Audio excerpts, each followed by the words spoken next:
ஸ்ரீனிவாச வைபவம் 7வது பகுதியில் இப்போ நம்ம இருக்கோம். இன்றைக்கி தேசிகர் அருளிச் செய்த தயாசதகத்தில் 30வது ஸ்லோகம் பார்க்க போகிறோம்.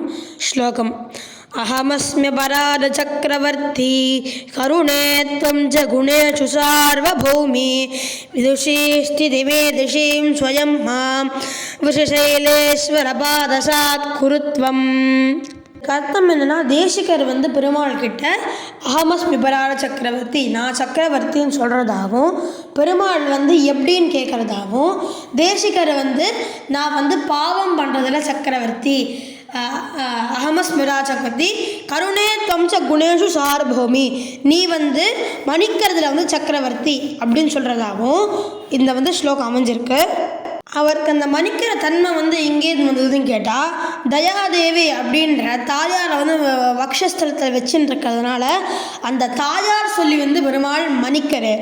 அந்த தயாதேவியோட சமேதனாக இருக்க பெருமாளை நாம் போய் சேவிப்போம். கோவிந்தா கோவிந்த்.